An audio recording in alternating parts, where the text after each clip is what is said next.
think of nobody else. And they all need adult supervision. And so, I know you come together here as a group of separate separate association affiliations. I may not be able to name all your group. When I left Congress, I looked for a chance to be in a grassroots organization. I turned down think tanks. I turned down more money than I'm making. I'm always giving up money just to be me. It's kind of a bad trade. But, you know, the fact of the matter is, if you have the honor and the privilege to live with this Constitution in this country, with this great achievement we have, devotion to liberty that we've demonstrated, the greatest heroes in the history of the world are American. We've loved freedom so much we've sacrificed our peace to defend the freedom of people other than ourselves, and never with a thought of gain for ourselves, just because freedom is precious, we were there to defend it. And so I sought out Freedom Works, and I did that because in all the 18 years I was in Congress, this was the one organization that always showed up, always brought the troops, always made a difference. And I learned from the grassroots movement, hard work beats daddy's money. So if we remain devoted. So I want to encourage you, grow your ranks within your separate organization and as a sense of complementary partnership to one another with who's going to be in charge here. We'll fracture our movement, we'll disable ourselves, and the bad guys will win. I want to take you, I don't want to go on too long, but I want to take 3 lessons from 3 wonderful ladies that I think they are inspiring to me daily. The first was with my wife, my wife's grandmother, and she was in her final days and just slipping in and out of consciousness and awareness, you know, the painful experience we have with that. And my wife and her sister were sitting there with Grandma, and Grandma all of a sudden came out of this kind of a horribly deep daze that folks get in, and she just got bright-eyed, and she looked up at the side of the girls and called them by name. Probably the first time in months she'd done that. And she said, "Susan, Betsy, isn't it wonderful what Jesus did for us?" And when I think of that story, I remember Jesus came here to do a service in the lives of other people. He didn't come here for himself. He didn't come here for gain. He came here because he saw a need and wanted to fill that need as a service. And if we can just make our life a life of service and a life of other people. The other was Mother Camp, a little lady in my church. I went to a very small church, and I had this fellow from Alaska visiting the church, and he got enamored of the fact that he was in church with the majority of people. So he immediately, as soon as the sermon was over, he grabbed me up and started introducing me to people I already knew, which was, "You know who this man is?"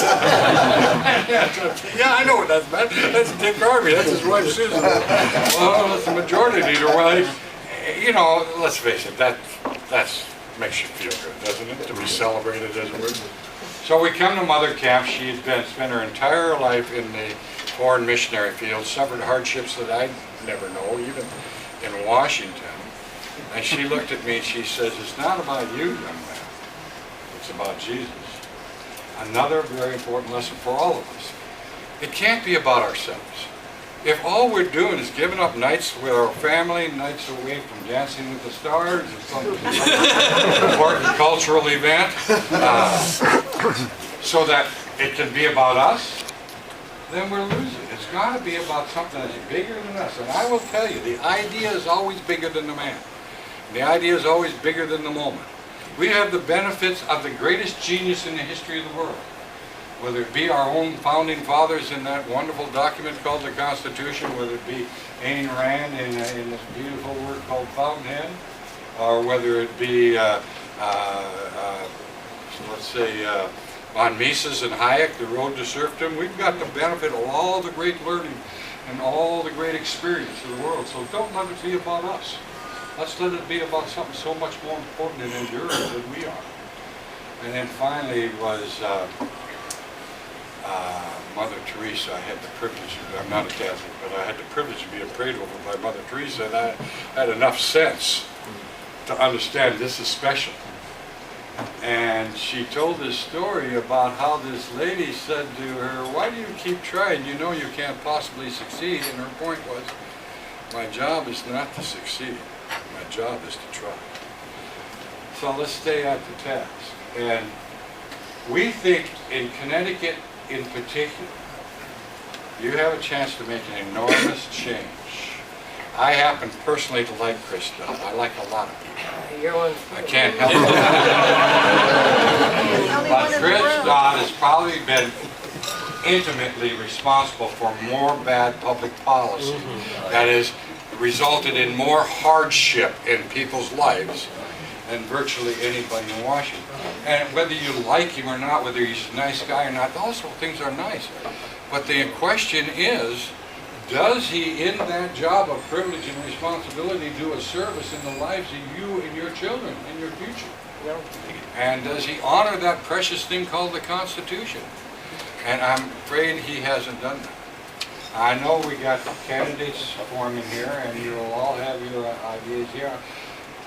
And somebody's going to win the right to represent our values and our point of view.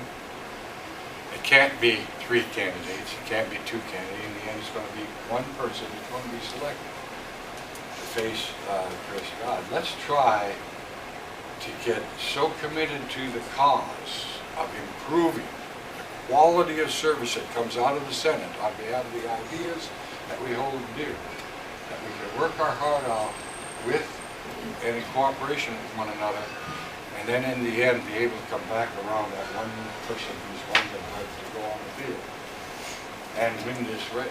It would be such an important message. Final point. The Democrats think they got a mandate. Barack Obama won a talent contest. You know, and he has yet to demonstrate any ability, but he does have a lot of talent. And they think they've got this big old mandate to take over massive sectors of the American economy. If you are successful in this state, just think of the bloom that goes off the mandate rose when they lose principal amount. So, we want to thank you for the invitation to come here. I know I've gone on too long.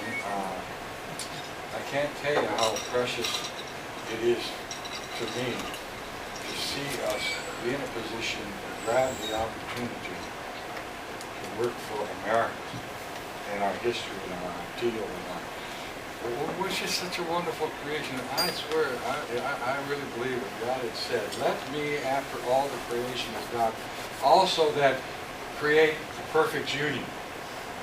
I think he could have given us America in that Constitution. What can be a better act of Jesus?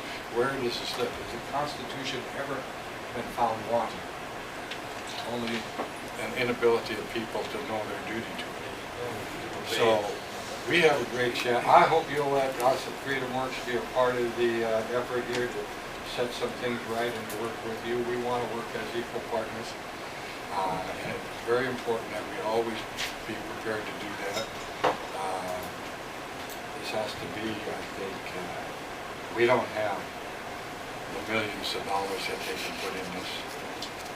So if we can't do it with that old adage, hard work beats steady money, we can't do it. So let's work together and thank you for that.